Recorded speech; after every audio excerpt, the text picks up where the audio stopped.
saw a hand. I saw a hand. Wait. I saw a hand. I think it was, wait. Muhammad Al Maslum. Yes. Oh, okay, he'll go. He'll go. Okay. Please, if you can, Faisal, show him the questions.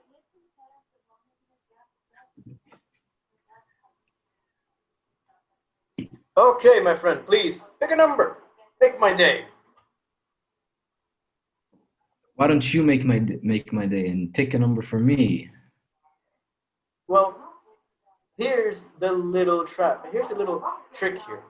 Even I don't know which number has what question because someone else prepared this one for me since I didn't have my laptop at the time. So any number I pick, it could be dust for you, could be good for you. You might as well pick your own fate. 11 is a good number, actually, for me, if you want to try. Okay, sure, I'll go with 11. Sure. All right, you go with 11. Let's see what it is. Okay. Your question, my friend. What do you do when others doubt your ability to do so? Your question. Good question. What do you do when others doubt your ability to do something? The stage is yours. Okay, thank you very much. Well, when others doubt your abilities, this can either become a motivation for you, or it can either bring you down. Sometimes, as at least what I experienced, is that some teachers would try, and not all of them, but sometimes they would try and bring you down and bring other students up. And they doubt your abilities. They pretty much doubt you and doubt who you are.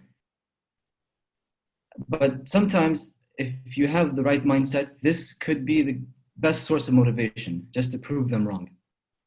And that you don't need their validation, you don't need their approval of you, and that you know that you yourself, you know that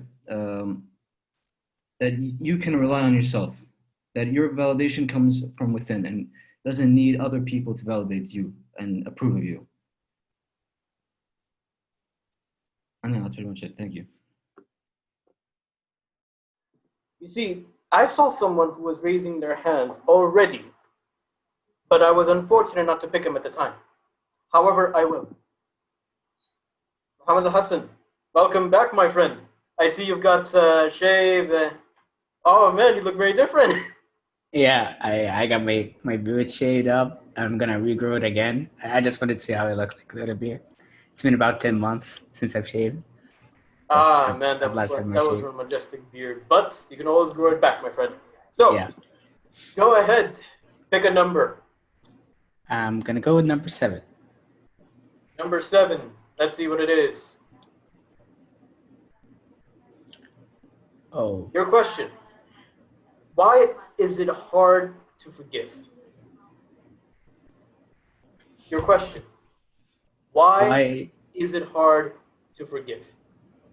The stage is yours.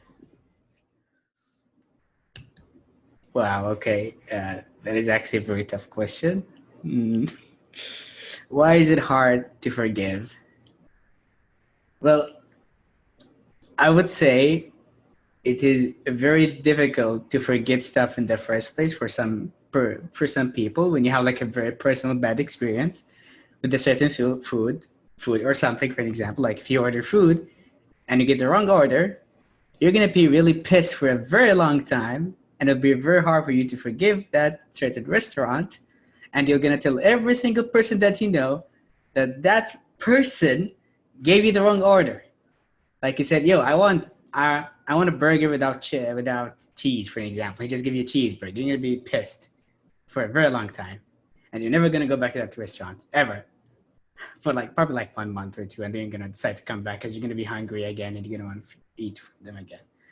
The reason why I think it's really hard to forgive is because it's probably within the human nature to just be angry at things for just to be angry, because being salty is kind of cool, I guess. I don't know. I think it's just I think it's just humans are salty. We're all just very salty people, and we just want to be angry all the time. I think that's why it's hard to forgive. The saltiness doesn't let us forgive. So for now, Faisal, I know you. Yeah, I'm gonna pick you. Ah, yes, of course.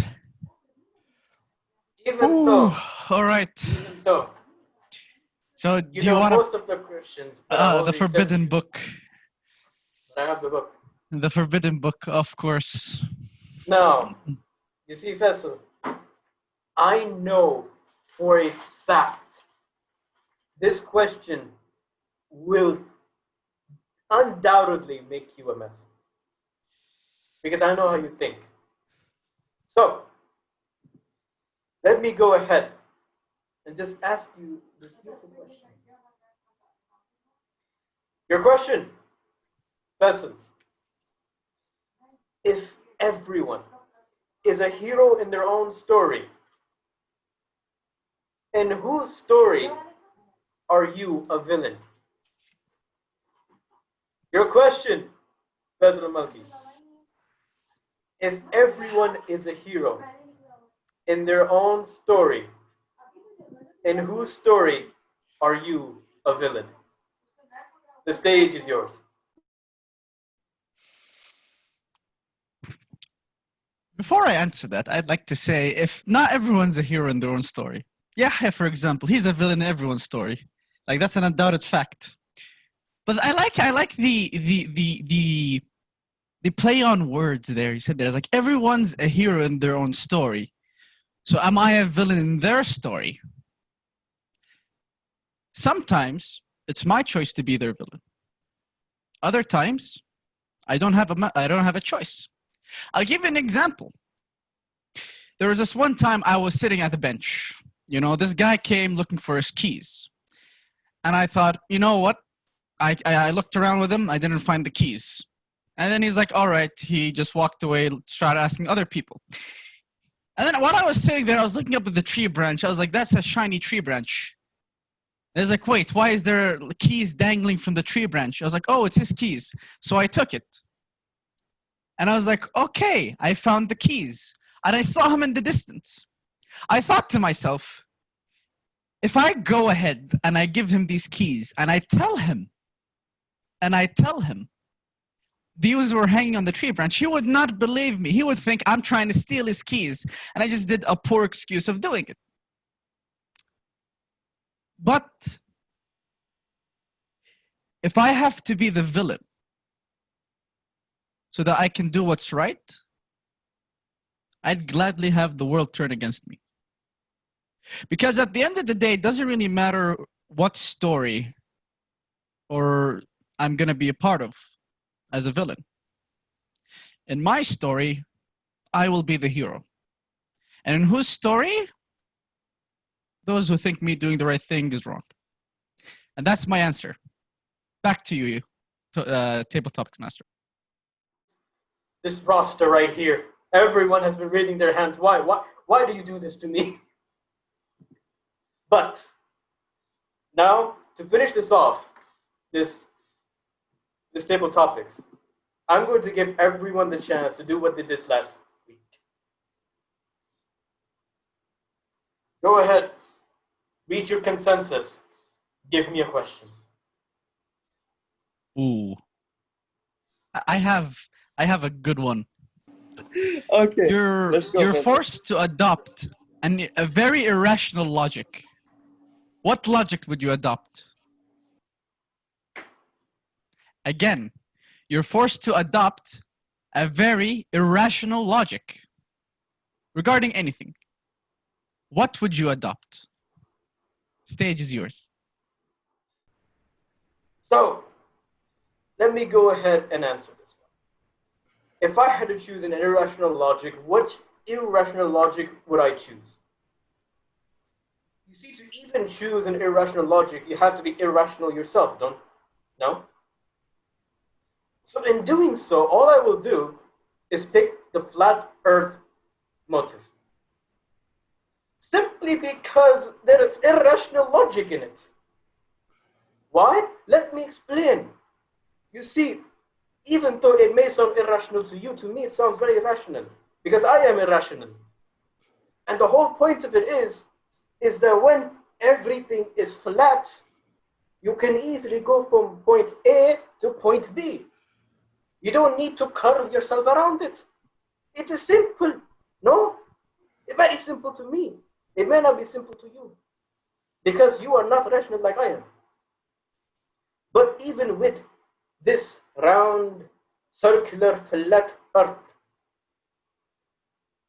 we can stop everyone digging into the earth. We can tell them if you dig further, there's nothing there. You will go beneath. You will go out. You cannot stay. You cannot put yourself in it.